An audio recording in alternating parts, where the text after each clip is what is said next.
Item number SCP-003. Object Class Euclid. Special Containment Procedures.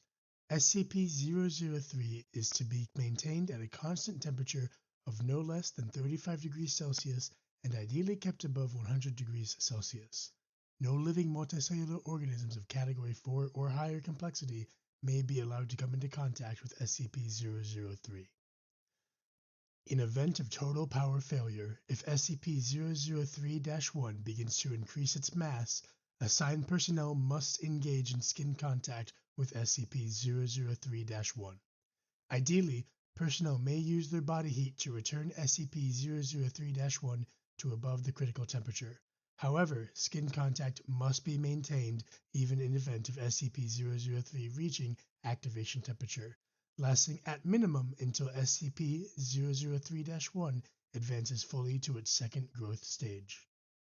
Personnel who enter SCP-003's containment area must first be examined for body parasites of Category 4 or higher complexity, and sterilized if such organisms are present. All personnel who have come in physical contact with SCP-003-1 are to immediately report for sterilization afterwards. SCP-003-1 must not be removed from SCP-003-2 except in case of emergency procedures detailed above. Any significant change in SCP-003-2's rune activity, including pattern, frequency, or color, should be reported within 3 hours of occurrence. Cessation of rune activity must be reported immediately. SCP-003-2 must be supplied with power via the source-designated generator 003-IX at all times. SCP-003 consists of two related components of separate origin, referred to as SCP-003-1 and SCP-003-2. SCP-003-1 appears to be composed of chitin, hair, and nails of unknown biology, arranged in a configuration similar to that of a computer motherboard. Testing reveals SCP-003-1 to predate earliest known circuit boards by a factor of thousands of years. SCP-003-1 is considered sentient but not actively dangerous except under certain conditions. SCP-003-1 was found on a stone tablet, SCP-003-2, on which it currently resides. The runes on SCP-003-2 are not part of any known language and emit pale, flickering light patterns. SCP-003-2 is controlled by a non-biological internal computer, the contents of which are mostly inaccessible without risk of damaging SCP-003-2. SCP-003-2 is capable of controlled emissions of radiation, including heat, light, and anomalous radiation types. SCP-003-2 contains an internal power source of an anomalous nature, which appears to have been losing power since several centuries before discovery. It is considered probable that SCP-003-2 was created for the purpose of containing SCP-003-1. Partially interpreted data recovered from SCP-003-2 may refer to a past and/or potential future LK-class restructuring event caused by SCP-003-1. SCP-003 was located by remote viewing team SRV-04 Beta. It appears possible that SRV-04 Beta was deliberately contacted by SCP-003-2. Other organizations have also been alerted to SCP-003's existence, possibly by similar means. Despite this activity, SCP-003-2 does not appear to be sentient, based on its lack of reaction to M03 Gloria analysis and procedures.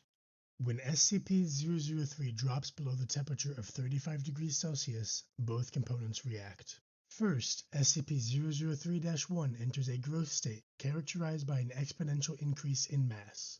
This growth state consists of two stages. In both stages, SCP-003-1 partially fuels its growth by converting matter around it, starting with any surrounding inorganic material, including atmospheric elements, then non-living organic material, including cells of dead skin, hair, chitin, enamel, keratin, and other biological materials.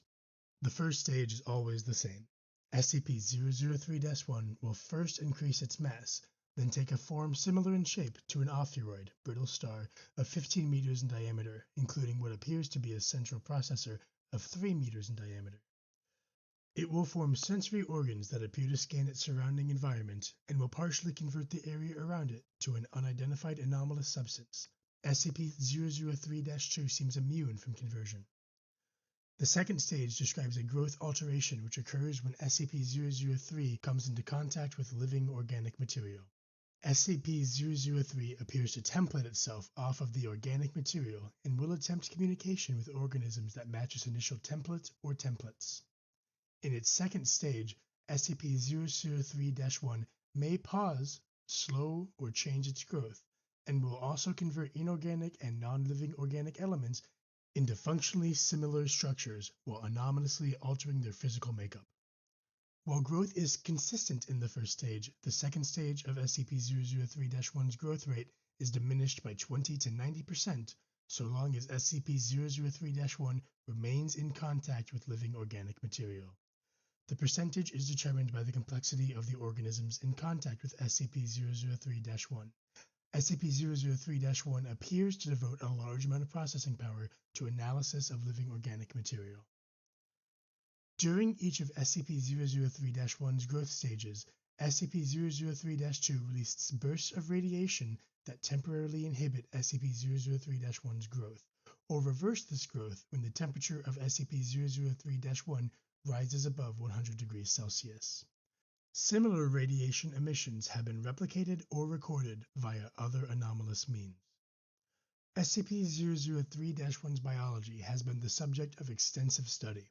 Significant elements have been identified similar to SCP-1512 and SCP-2756, the latter two of which have no further confirmed connection with SCP-003-1 and no known connection with each other, and none of which are fully understood, technically even less understood than SCP-003 thanks to the extensive cross-disciplinary research on the SCP-003 objects. To date, no convincing analysis has been put forward which satisfactorily explains SCP-003-1's connection to these SCP objects or others, nor its connection to modern technology beyond appearance and potential mimicry via unknown mechanism. Addendum 003-01. Acting on information gathered from linguistic analysis of SCP-003-2's runes and comparative data analysis, research team M03-Gloria has managed to establish a link between SCP-003 and for analysis of functions. SCP-003-1 must now be considered sentient and is to be kept a minimum of 1 kilometer from and the resulting byproduct at all times. Addendum 003-02. SCP-003-2's power loss has been exacerbated by the procedures performed by M03-Gloria.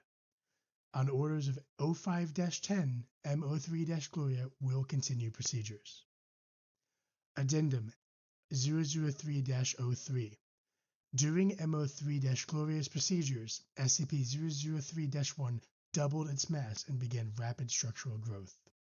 Temperature was immediately returned to 100 degrees Celsius. Growth and mass increase of SCP-003-1 continued for 9 minutes and 6 seconds, at which time a sustained radiation spike was produced by SCP-003-2. In response, SCP-003-1 returned to its normal state in 3 minutes and 39 seconds. New growth dissolved into a dusty residue, which was collected for analysis. Both SCP-003-1 and SCP-003-2 ceased all detectable activity. SCP-003-2 did not resume activity until connected to an external power source. SCP-003-2's runes glowed uniformly gray and did not resume normal activity for 3 hours. SCP-003-2 no longer appears to be able to maintain containment area at a temperature above 35 degrees Celsius without external power supplied by generators 003-III through IX. Addendum 003-04. The procedure detailed in Addendum 003-03 was repeated, and SCP-003-1 again entered a growth state. After 10 minutes and 13 seconds, SCP-003-2 once again produced a sustained radiation spike. SCP-003-1's growth stopped for 36 seconds, then resumed at its previous pace. On quadrupling its mass, SCP-003-1 formed a coherent outer shell and body. After appearing to scan its environment and partially converting its environment, SCP-003-1 then breached containment, entering the observation gallery, where 9 members of MO3-Gloria were present. On physical contact with team members, SCP-003-1 encompassed them in rapidly grown appendages and stopped growth for 15 minutes. SCP-003-1 then resumed growth and rearranged the component parts of its center of its form to the shape of a 3-meter-tall female humanoid, peripheral tentacles shifting to extrude primarily from SCP-003-1's newly formed hair and spine. SCP-003-1 then pursued rudimentary vocalizations in an apparent initial attempt to communicate with researchers. An unknown individual approached the compromised containment area in company of a full squad of agents. The individual claimed to be acting on orders of O5-10 and attempted communication with SCP-003-1. Following this incident, Agent Jackson of MO3-Gloria successfully restored power to SCP-003-2 and activated backup generators to return the temperature to 100 degrees Celsius. SCP-003-1 returned to its normal state in 21 minutes and 7 seconds and was successfully recontained without incident. All 9 members of MO3-Gloria affected by SCP-003-1 were afterwards found to be physically unharmed with no residual effects besides psychological trauma. The converted materials of SCP-003's former containment area did not dissolve and are now under analysis.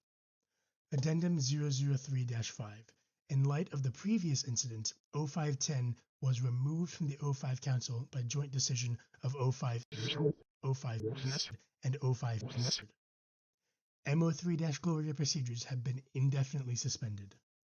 Special Access Program MO3-Gloria required. Access granted. Display files. Transcript of Incident Report A21-B Cycle 8 for dissemination to the O5 Command and Staff. Interviewers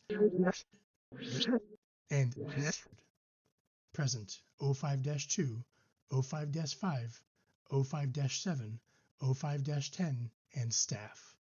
Interviewed Dr. Tilda David Moose, MO3-Gloria Lead. Excerpt 35A. She tried to talk to us. We all heard her voice in our heads, in a sort of half-language we couldn't fully understand. Some of the others passed out immediately. I lasted a little longer, but it wasn't because of mental fortitude. It's just that she was trying to tell us different things. Showed Jones a replay of all the memories of everything Jones ever felt anything about, all over the course of a few minutes. She ripped 3 of the researchers apart and put them back together unharmed. She doesn't understand human emotion, or pain, or very much about how we experience the world. Yes, I would say the containment procedures are necessary.